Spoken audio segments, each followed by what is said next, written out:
Welcome back to Word Blindness. This is Juliette Hahn. I'm here with my co-host, Brent Sopel. How are you? I'm fine, Juliette, and fine. Nice to meet you, Brent, too. Yes, and we have a special guest, Naomi Zeskind. She is a classic homeopathic educator. And everyone knows, I mean, Brent, he's heard my whole side of this world because this is a new world for Brent. That we're really excited about this. I mean, Brent, do you want to add a little thing in the beginning here? Well, I'm all about the drugs and the alcohol, and really want to use that to escape, as we talk about. But all kidding aside, this has been something that I'm against. Obviously you have ADHD, and as I always make fun of drugs and alcohol, but I've always wanted to find other ways. I shouldn't say convince, try and tell people keep their kids off of it. And you've always talked about, Juliette, what you've gone through and what your path with your ADHD, and you found different things. So I'm very intrigued. You might not hear me talk as much as I normally blab because, Naomi, I'm very excited to hear what you got to say. Obviously you're a doctor, so you're a smarty pants and on this panel, but I'm interested, in so many different levels of what you have to say today. Yeah. Well, I was really thrown into this field without intention.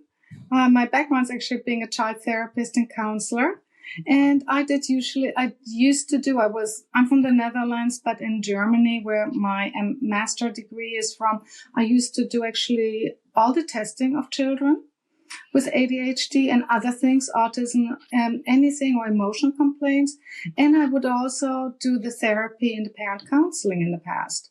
And so that's where I came from. And I came to the US, and I was thrown into this field through the experience with my son, who went through a lot of illnesses in a very short realm of time at a very young age without really effective help at all.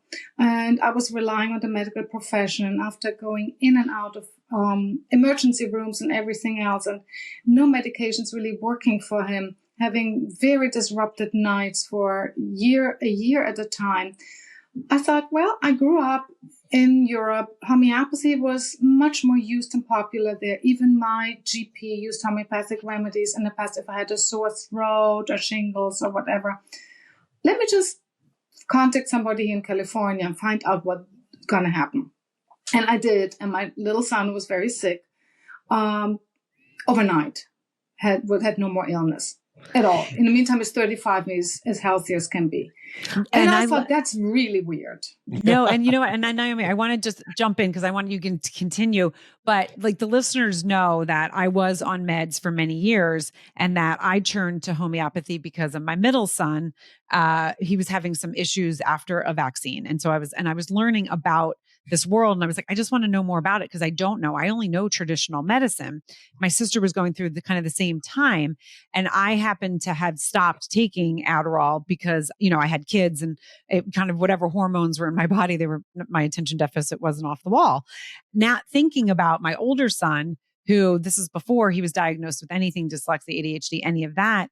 But when I started working with a homeopathic world and seeing the difference, I was floored. So I was like, wait, I need to keep like my mind open here. And my oldest never went on meds. I never went back on meds. I mean, it's funny because doctors would always say, or the teachers, I don't think he's ADHD. And I'd be like, we have the diagnosis. But I even said to the doctor when we got the neuropsych and all that, I was like, are you sure he's ADHD? Because he's not me how I remember myself before I used homeopathy. I was definitely that kid that was the active, spazzy kind of kid all over the place. And it really centers you. So I want you to finish the story of your son. And then I want to go into kind of the difference of this, Western, Eastern and that's medicine. Where I'm exactly ending. We're almost there. Basically, he was helped overnight, and I was curious why.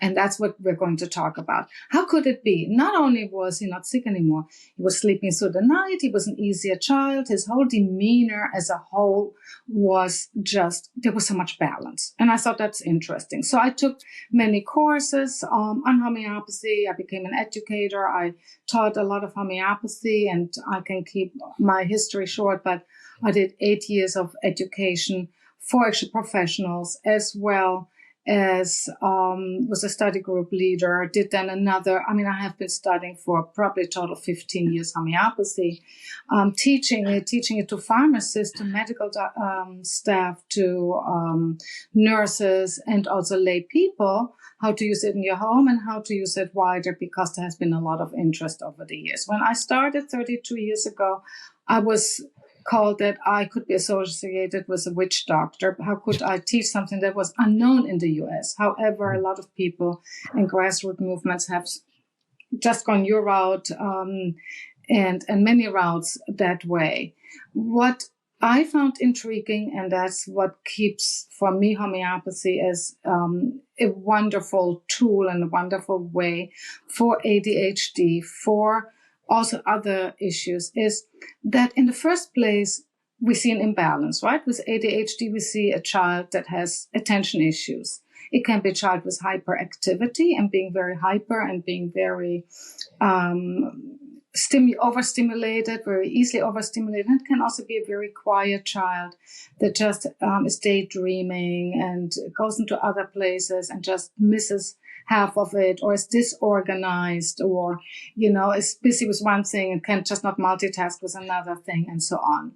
And every individual that has what we call ADHD or has attention issues is different. There is no one size fits all. And that's what homeopathy expresses in its deepest core. That is what intrigues me about homeopathy. It is that you look at the individual very precisely. So if somebody comes in, like your child, to a homeopath, you sit down at the first meeting for 2 hours. And in those 2 hours, you elaborate really, what is it? Where do you see the attention issues? Has there been a diagnostic workup done by a psychologist? Of course, a homeopath will look at that. How does it express itself? Oh, he forgets his homework, or he comes home and he forgot his coat at school, or he forgot to eat his lunch, or this child is just doing great in school. And normal intelligence has nothing to do with ADHD at all. If anything, mostly very bright people, but they just focus and hone in on other areas much more, and some things fall to the wayside, right?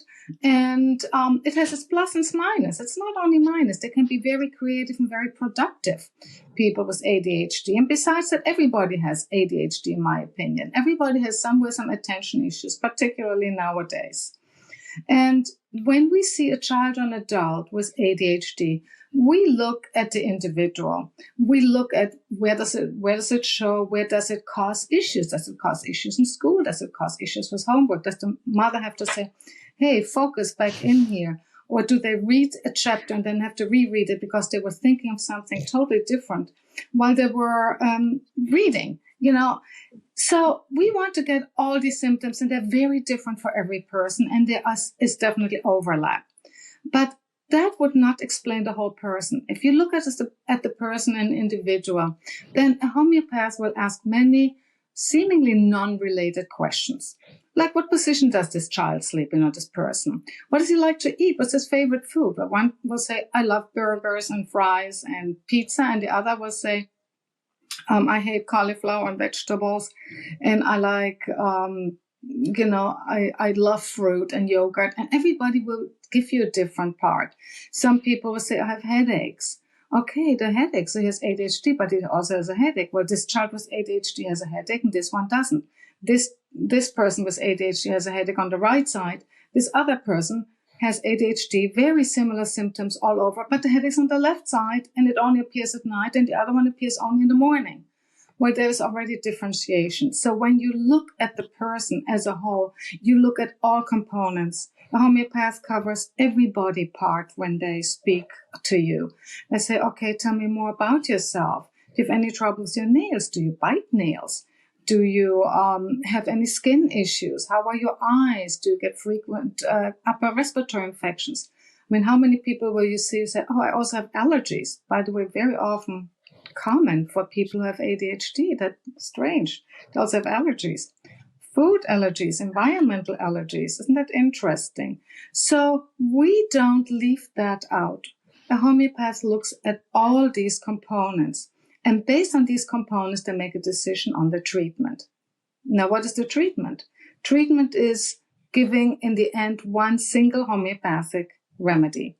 This is according to the laws of similars in homeopathy, the laws of that were created by Dr. Samuel Hahnemann, precisely. So I have like a whole drawer. This is actually hilarious because I have like probably 10,000 in the drawer behind me, but this is what it looks like. So is that a liquid? Is that it is sugar pellets. So when you look at it, homeopathic remedies are suppressed into sugar pellets. Okay. They are made from liquids. Okay. They're over-the-counter medicines regulated by the FDA as OTC, with also always the symptom written as shelf life written on it and how to dose it. Homeopaths may give you different instructions. There are about 1,200 different ones, which means when somebody comes to you, he gets only one of the 1,200 different ones, right? Yeah. So if you were ADHD and this one ADHD, you may wind up with 10 different remedies, everybody one that fits the totality of their symptoms. How many pills come in that? Is that something that, is it a once a day kind of thing? Just to the listeners, obviously, coming to what, the quasi, American, term doctors, it's take it once a day or twice a day with food. Is that same type of thing, or how does that? Similar. Good question, Brent. It is basically, mostly it's once a day, depending on the dosing. So the high dosages and low dosages. In children, we often give it just once a month, and it's a high dosage. Homeopathy is non-toxic, has no side effects, does not interfere with other medication, works maybe similarly, the best I can explain it, to acupuncture. It works on the entire flow of what we call in acupuncture chi, of the energy. It is energy medicine. And so it's not absorbed by the stomach. It doesn't go into your bloodstream. It's absorbed by your entire system to simplify it. Most people, adults, will take it though once a day in a lower dose. Mm-hmm. Every morning upon awakening, they'll take 2 pellets is the most common way of taking it. Can I jump in real quick? So, and I'm going to laugh because, so for instance, like all my kids have different schedules. So I always tell Brent about like the notes feature in the phone. And he's always like, God, you in the notes feature. And I'm like, no, I have to live in my notes feature. So every one of my kids and myself, and Dan has gone in and out. Dan at times uses it, at times he doesn't. It's, he jumps on board and jumps off, jumps on board. But the kids all have, and they have since, Penelope's done it. She was in utero because I started using my remedy when I was pregnant with her. And so then the boys were, like 4 and 2 or something like that. So like, for instance, with Montgomery, he takes his every 30 days and his is a 200C. There are like things that you can't do. And Naomi can talk more on this. Like you really shouldn't have mint. So they, in the beginning, my kids didn't care. As they got older, they're like, we want mint. So that's been like a fight. Like I always laugh. I'm like, okay, well, can you just try this toothpaste? Because that can kill the remedy. It like actually kills it. It lessens the strength of it. But then so myself. So why is that? Is that the same aspect of when you take Adderall, if you take orange juice, the acid just burns right through it and eliminates it and it doesn't affect it. So does that mint do that same thing to that? So in homeopathy, Dr. Samuel Hahnemann and other homeopaths later on 200 years ago found that intake of certain substances may interfere and do in most cases. And just to be on the conservative side, homeopathy says don't do this, this, and this. And the list of things if you've already taken the remedy, it doesn't interfere the remedy, it interferes the good effects from the remedy. Yeah. And so on the top is often coffee. That is not such a problem, I find, anymore. And most homeopaths work around that. It's not an issue. So you can drink your coffee. Is Red Bull okay? Red Bull is okay, but I tell you something. Because Red Bull isn't the healthiest drink, if you were on a homeopathic treatment, you wouldn't need it anymore. You would naturally have good energy and just not need it. I drink no caffeine, for example. I don't need it. Right. I haven't. I'm go every day. But before that, I needed a ton of caffeine. So I would never tell you don't drink it. I would tell you might not need it at some point. Well, and the funny is, Obviously, I've been sober, so I was addicted to drugs. I've done lots, almost died. I don't get anything from this caffeine wise. Like I take it to bed because the caffeine obviously kind of brings you down. It's the taste for me. It's kind of like an addict going from one to the other. So I didn't go to smoking. You go to an AA meeting, they're all standing outside drinking coffee and smoking. I don't drink coffee. And I just smoke. I just drink lots of Red You Bull. get to have one vice, and it's okay. We all have a vice, and it's fine. It's fine. Yeah. And this will probably not interfere with homeopathy. And if it did, because of the way you are basically wired, your parasympathetic nervous system can drink this at night and go to sleep, and somebody else would take one sip and be up for 20 years. I'm just exaggerating, but I'm just saying that is not an issue for you. So therefore, homeopathy, you wouldn't need so many rules, but it's coffee, mint, aldermint, peppermint, spearmint, wintergreen, eucalyptus, menthol. Typically, a homeopath will tell their patients not to have it for 6 weeks. And if there's some people that will say, well, I need my mint, I need this, I need that, and I will not do this if I can't have mint. And I said, try it after 6 weeks and see if you still have the same results doing mint versus not mint. And then camphor is another one. Camphor, which you find in sea breeze, Bengay, Vicks, Vapor Rubs, and so on. Can't do any of that. I used that. Actually, I was talking to Elizabeth yesterday. I said, I drop Visine, gum, Vicks Vapor Rub over your nose. You never get caught hungover at practice. that was what you used to do. Jesus. So now I got a question for you. I'm Canadian, grew up in farm, dirt, dust. I never had an allergy until I moved here to Chicago.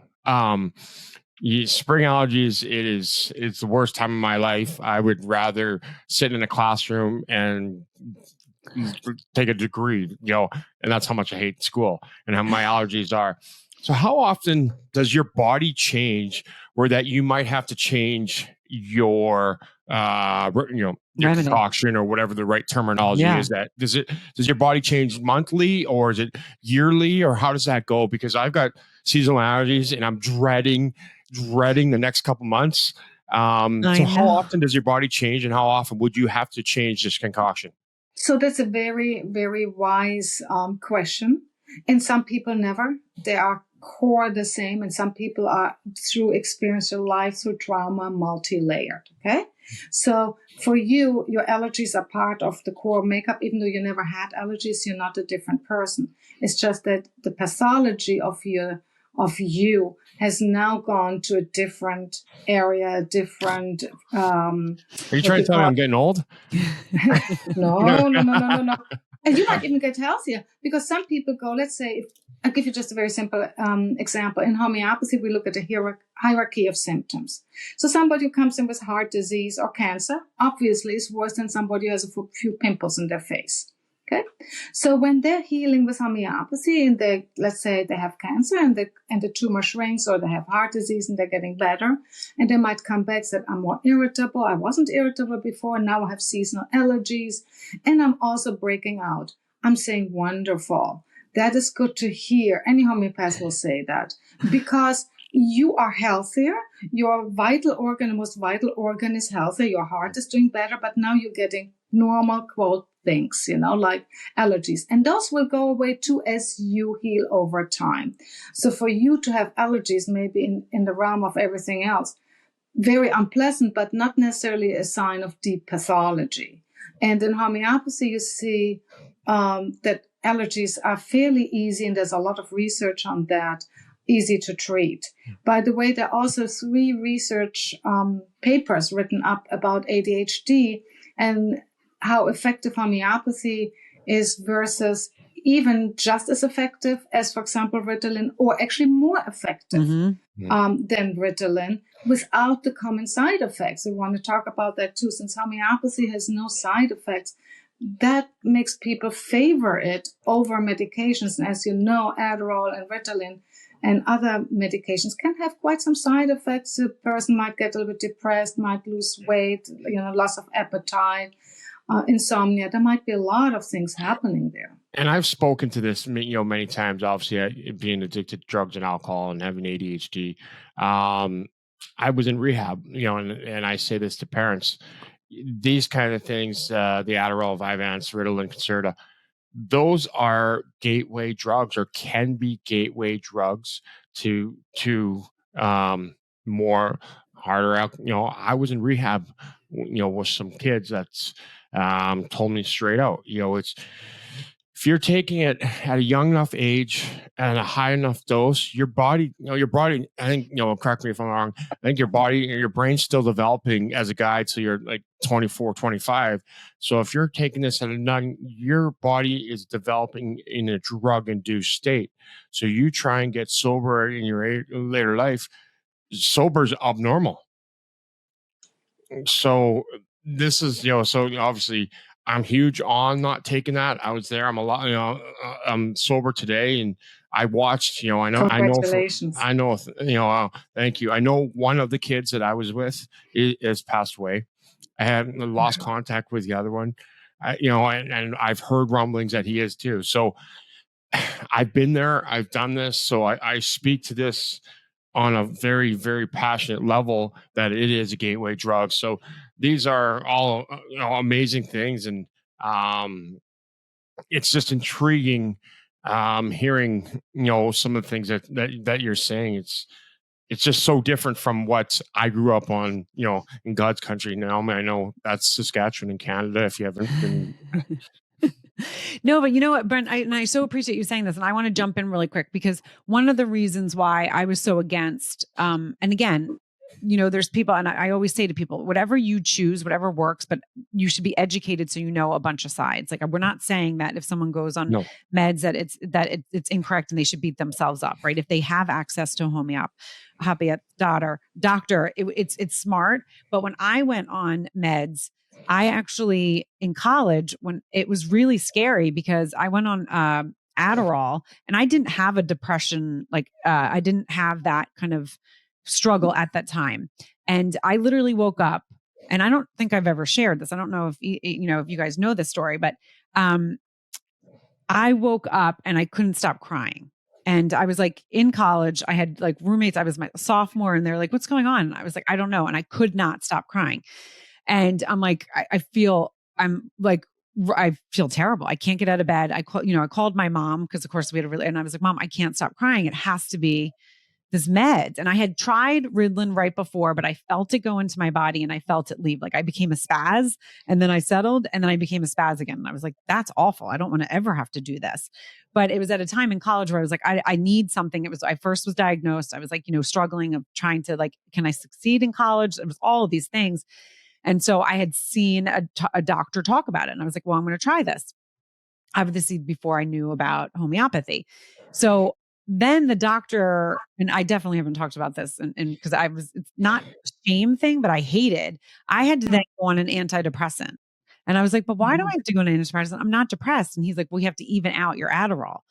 And I was like, so now I have to take two things. And I remember, like, when I first started dating my husband, and even dating people in between, like, I would be like, I didn't want them seeing me take meds, and I have to take meds for this. It was a shame thing. I was ashamed of it, and it sucked, but I knew it helped. I mean, I then got really good grades. I mean, I have to say, I got on the honor roll. Like, it was crazy. It was this whole really crazy world for me. But when my son was, even before, like, I would say, if my kids are ever ADHD, I know one of the things is I'm not going to have them try meds, because I knew what it was for me at 19 years old, and the kind of the journey that I had to take, even if it was just two meds. A child's not going to know that something's wrong, or they're feeling weird. And so it's like, you have to really know yourself. And so, again, I use homeopathy. My kids use it. I have to say, I feel so amazing.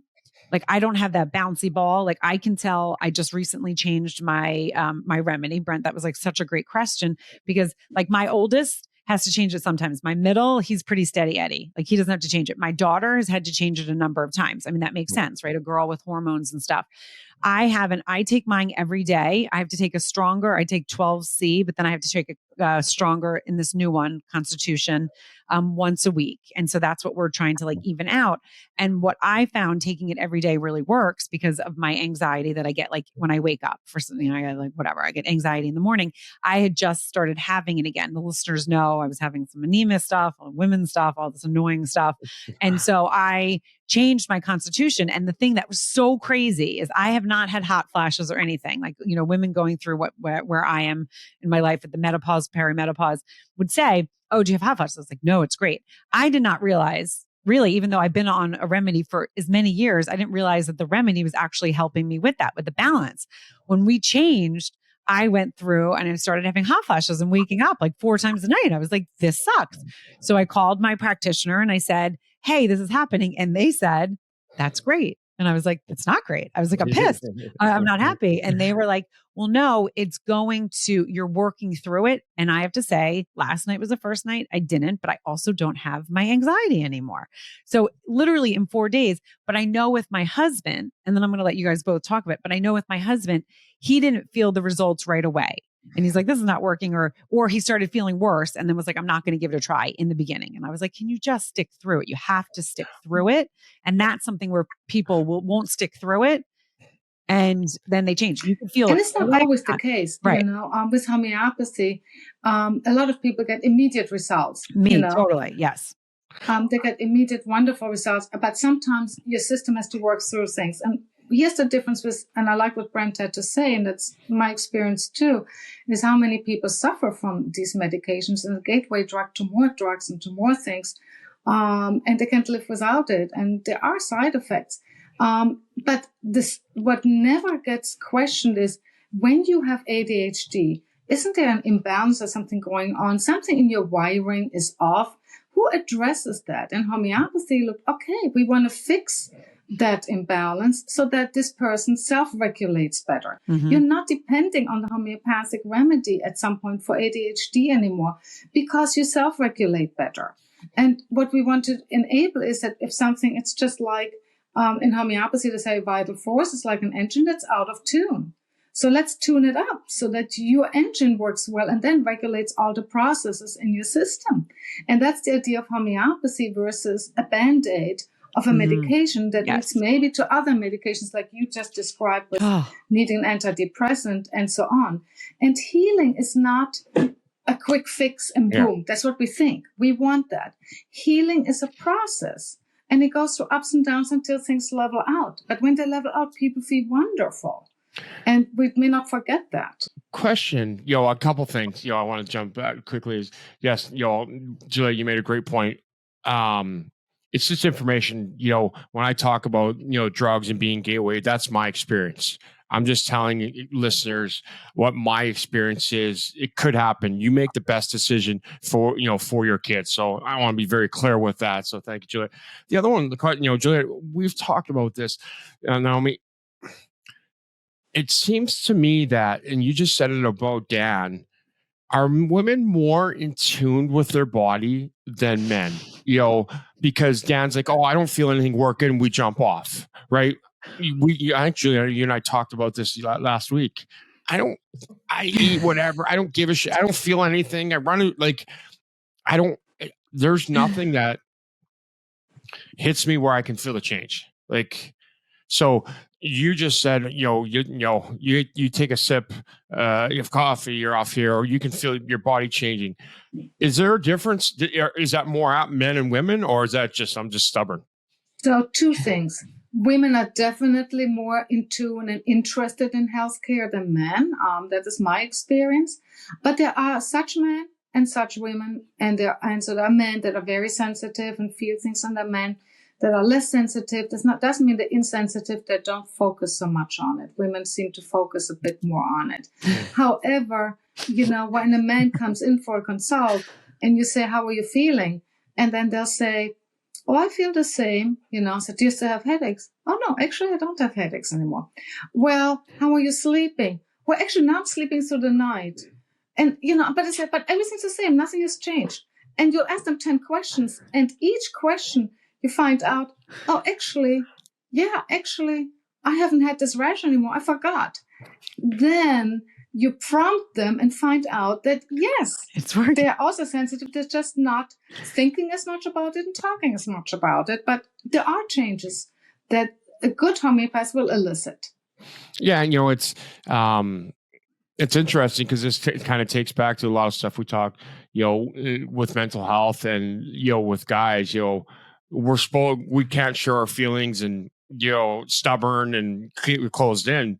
It kind of seems like sounds like it's all kind of on the same line with this stuff. No big deal. We just kind of, my dad going through cancer right now and should have went to the doctor, months earlier, but we're gonna be fine. I'm gonna be fine. Just kind of be not comfortable enough to share those feelings. Hey, I feel this or I feel that, because we're afraid we're going to get kind of pointed laughed at. Yeah, it's a little bit like that. And also when you just brought up your dad, I recalled also how important it is to say that homeopathy doesn't have to replace traditional mainstream medicine. You can do it adjunct. How many people come in and their medication, they need to stay on the medication. And what you do is just to help just the whole system to self-regulate better and do preventative care. It's not only just putting out a fire, preventative care. So some people will stay, even on ADHD medication, occasionally somebody will say, I don't want to go off, and that's fine. And later on they say, I feel so well, I want to try to go without. I remember one of my colleagues telling me the story of somebody who came in with a big bag full of medications. The woman took almost an hour to write down all the medications she was on. When she unpacked them all and put them on the table of the doctor. And this same woman, after years, is off all these medications. This homeopath took her off gradually all the medication, and she is completely without medication other than her thyroid medication, which that one was not replaceable. So, but you can do both together. That doesn't mean that one cancels out the other. It's called complementary medicine. And it's interesting, talking about the drug world, there's things called methadone, Suboxone. Do you have a lot of patients that come in on those that can't get off, that you're able to help, remedy that to exposure? Because, this is obviously goes down a little bit of a different rabbit hole, is that most people, there isn't very many doctors, they'll put you on that, which is, to help from addiction from opiates. So if you go to prison, you obviously you don't have your heroin in there. They give you this stuff, but no doctor knows how to get them off. Is there something? Do you have experience with with that? So a lot of homeopaths will use homeopathic medicines for addictions successfully. And definitely successfully. And it's a slow process. Sometimes little relapses, but often very successful, from smoking to drug addictions to heroin addiction is a little bit difficult. Yeah, that's a different because they're being pulled into the community and so on. Yes. But also possible. So yes, it can work for addictions, especially if the patient is interested in working on addictions. And it's the same with back to the ADHD, is people come in with ADHD medication, and they want to be off the medication, especially children, lots of children. And because they don't like how they feel on it, they voice it. They say, I just feel, and I feel blind. And they go slowly off, and you give them homeopathic remedy, and they're doing great. Yeah. The focus is great. They feel good, and they say, I want this. I don't want this medication anymore. See, that's the problem with me, is like, and this has been interesting. Adderall is a synthetic speed. I think the most you're supposed to, you can take is 30 milligrams twice a day, so 60 milligrams. I used to get 60 tablets. I think that's 1,800 milligrams. I'd finish that in a week. Yeah. I'd finish that in a week. That's supposed to last people a month.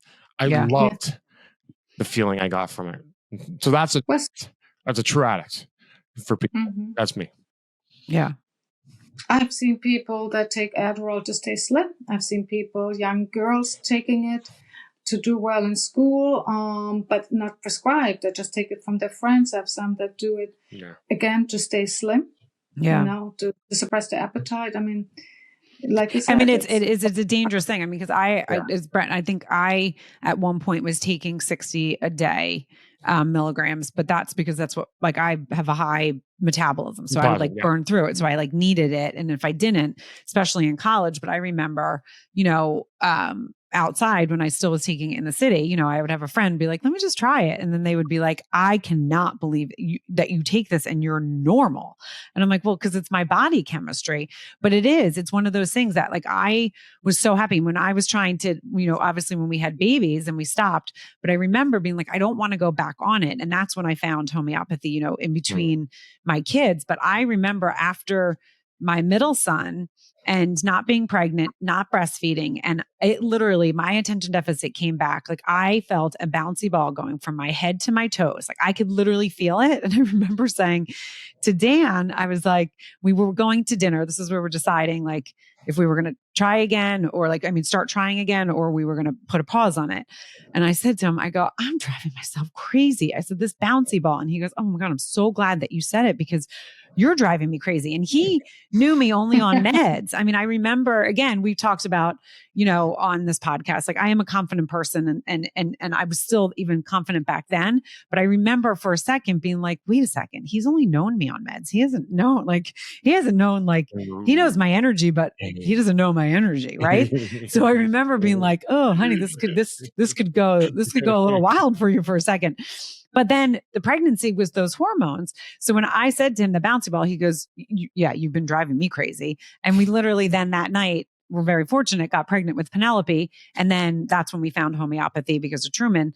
But it is a really fascinating thing. And I'll have people all the time because I talk about it. I mean, I'm really proud that this is the route we did, but like, where do I find someone? And I'm like, if you don't have them in your area, you can do, you could do Zooms and all that things, all of those things. Can you talk about, in your experience, educating people, Naomi, do most homeopathic doctors and educators like to see their patients in person? Can they do them virtually? Like, what is the protocol there? And is there a lot of them in the United States?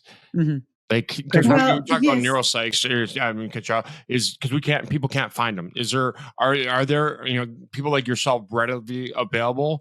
Because I don't know. So first of all, we have the umbrella organizations like the National Center for Homeopathy that has a practitioner list, and you can look them up there, people that are registered there. And then there's also the North American Society of Homeopathy, and there's and they have a list. And then there's also the Naturopathic Society of Homeopathic Practitioners. So you can find them there. Things have changed. People used to like seeing people in person. Of course, it was also, think about it, 25 years ago, there was no such things as what we are doing right now, Zoom and Skype and audiovisual. It didn't exist. And so it was often done by phone if they were long distance or people traveled very far. Mm-hmm. And nowadays, it's hard to say because a lot of people now, like since COVID, and that's something has changed, they like really Zoom appointments, Skype appointments, and not have to come into homeopath.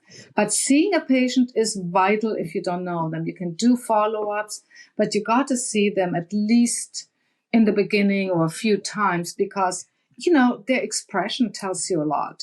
So do you mean you have to see them in person, or do you need to see them visual? Mm-hmm. Visual, just a visual. It is in person, but better. Yeah. Because what you see is, you can hide things. So when you see somebody like me here, and then if then there are people, in the office and they go like this down there, constantly doing like that, or you see that you see them come in, and you see that, how they're sitting very cramped and so on. So some of the things you will miss on Zoom that you see in person. So the best thing is in person. If they have a rash, they may have a rash. They may come in and look perfectly fine, and then the legs are full of rash, and you ask, do you have any skin issues? And they say no. Mm-hmm. Or somebody sits in front of you and they sniff. every moment. They said, "Do you have any sniffles?" "No, I'm fine." "Do you have any allergies?" "No, no, no." I mean, there are a lot of things to see that you need to see for sure. Mm-hmm. And some of them you can see on an audiovisual appointment, and some you really need to see in person.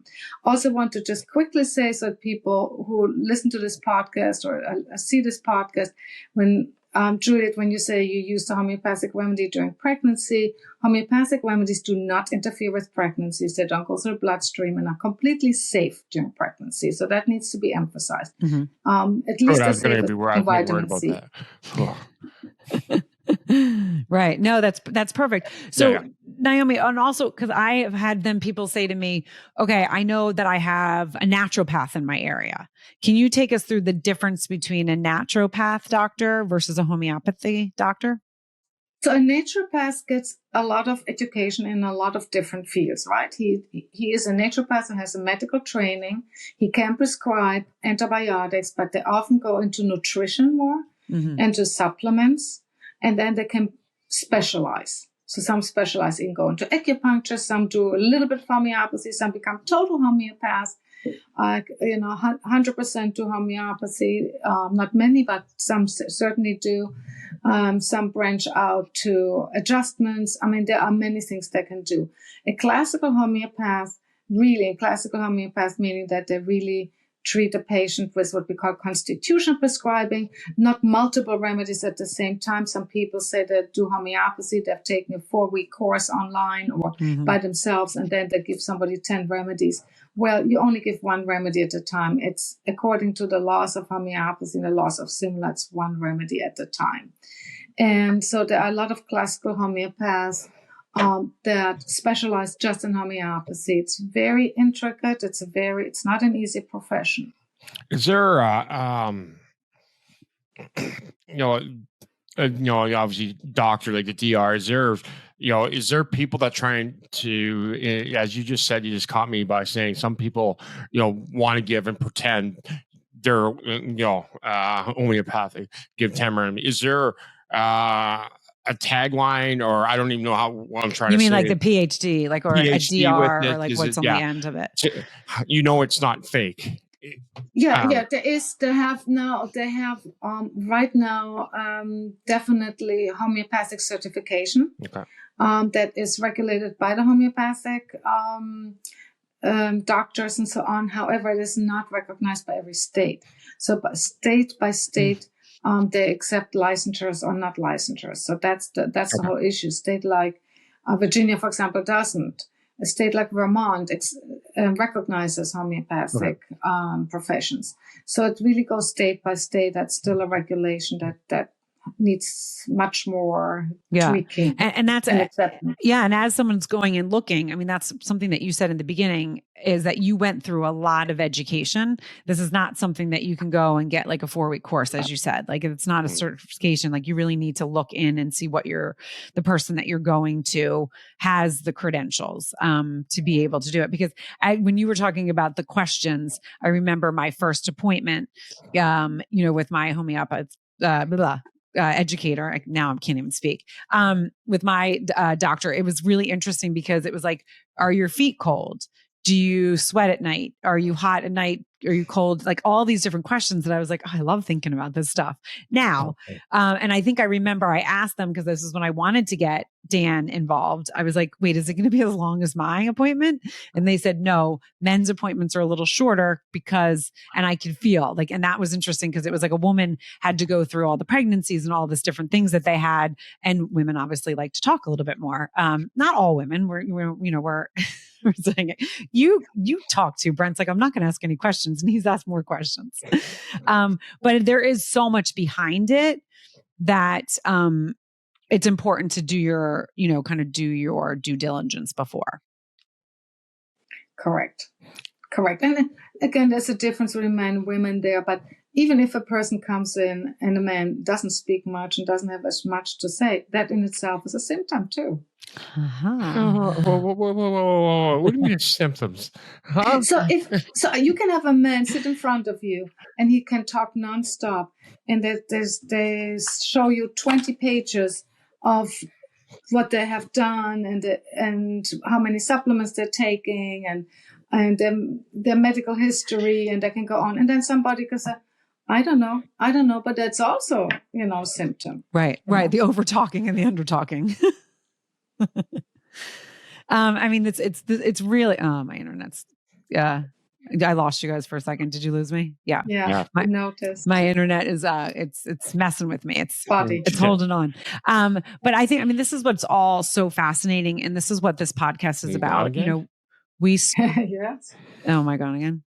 Yeah, there you are. You're back. Am I back? You're back. Okay. Yeah. Well, we started this. We started Word Blindness really in conjunction with Brent's foundation, the Sobel Foundation for Dyslexia, educating, but there's so many different things about it. And that's why, when I came across you, I was like, this is perfect because you have so much education behind what homeopathy is. And I have so much love. I am obsessed. It's one of the things that I can talk about all the time. The things that I've seen with my kids, I used to know when they were little, I'd be like, you're being a dick. You need to change your remedy.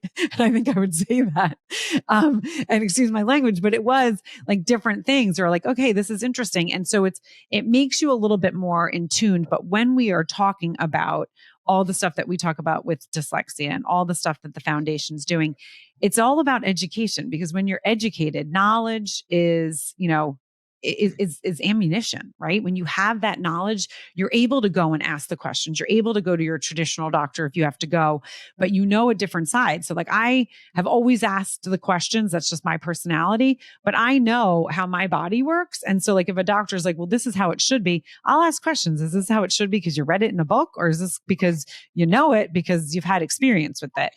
They don't always love it, right? They don't always love my questions. But a lot of times it saves me time from having to go down these paths, and I'm, still learning as we go. But this is just, again, it's the education.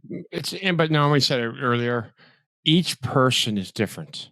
And we talk about this every single day. Each dyslexic's different. Each dyscalculia, each ADHD, each dysgraphia, each one of us is different, so there is no cookie cutter, which, Naomi, it was awesome for you to hear you say that, because we speak on this, podcast all the time, is each one of us are special and unique. We all do not fit in one big book. So, Gillette, you asking those questions to that doctor, good. You made him uncomfortable. Good.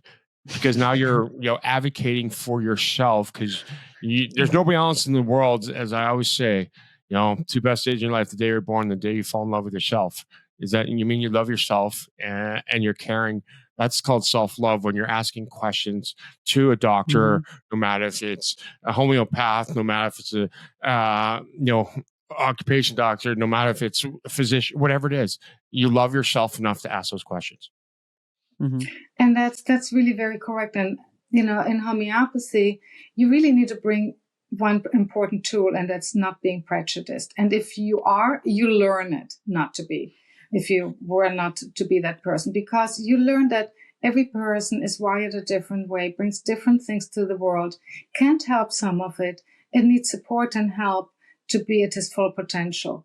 And homeopathy and the treatment of homeopathy allows the person to be who they are, but be at their best they can be, without being suppressed, band-aids, anything else that makes them, not feel at the best potential. And that's really very, very important. And one of the things, and I want to bring it in I won't say what kid, because they're not listening to this podcast, but I won't say it. But one of the things that was so fascinating, I took you through my hot flash kind of situation. But one of the things that was really cool is one of my children, and I want to say he, so it's either or, when he would get embarrassed, he would put his face down. He would put his face down and hide. And I remember being like, okay, well, you don't have to be embarrassed. It's okay. Don't worry. And I would talk him through it, but it was always. And that was one of the things that we worked with our practitioner, our homeopathic practitioner, on that. And when I say day and night, it changed. And I could tell when he needed his remedy, because he would go and start doing that. So it was I realized, okay, he needs it every 4 weeks instead of every 6 weeks, because in that 2 weeks, I would see him start reverting back to that. And it was fascinating. It was so fascinating. And it was like, then I remember, I mean, again, he had an issue with the vaccine where he created asthma, and then we had a bit of a health journey with him. And I saw the effects there, and I believed in the effects, right? But then seeing not only the effects in health, but then the personality was what was really cool. Was really cool. I mean, my kids though all the times would be like, it's not just I throw it down their throat. Still, I have to say, even my 18-year-old, when he knows, and I'm like, it's time for the remedy, and he'll say, oh, this doesn't work, but he still always takes it. That's right. That's exactly right. And so I know he knows what you hear in teenage. We can't admit mom's right all the time. Come on, that's not what we do. Right. And it seems such a nonsense. Right? You have to take it. And it's not that if he didn't take it, he would go back to square one. That's the good thing about homeopathy. What's healed is healed. But you wouldn't just be at your utmost best level. And we always question that. A lot of people always ask about homeopathy. Why do you have to keep taking it? Though it's really not such an issue because it tastes good like sugar and it doesn't have any side effects. And I say, we don't live, on an island in bliss with a lot of peace and no problems going on. We live in a pretty stressful world, environmentally, in your own home. There's a lot always going on in people's lives. And then we have genetic factors and so on. Given all together, we are just not going to be at optimal health without help at this point anymore in this world. And for that reason, it's great that there is something that can just always get you again up a notch and keep you at a good level of well-being. It's true. Yep. Brent, do you have anything to add? No, we could go all day, but Naomi, thank you very much because this has been very insightful. Juliet's obviously a big proponent to this and talks about this all the time, but to have you on here and you'll find time to in your busy schedule to come on here. Your last question, why did you come to the US? That's a complicated issue, but it really ended up being visiting. My father was living here and falling in love with somebody whom I'm married to. He's worth it. He's worth it. I do miss the Netherlands. I miss Amsterdam. I miss life there. I miss where all these complementary medicines are more available and more acceptable. But I have a good life here too. I love that. Well, thank you again, Naomi, for joining. And you guys, you know what to do. Like, rate, review, and share. This is an episode, as Brent and I have said, we're bringing you so many different sides because we really are here to educate, because we really are going to make change. So we want to get you thinking. So you don't know who in your life needs to hear this episode. So don't forget to review, rate, and share. Thank you again for joining another episode of Word Blindness, Dyslexia Exposed.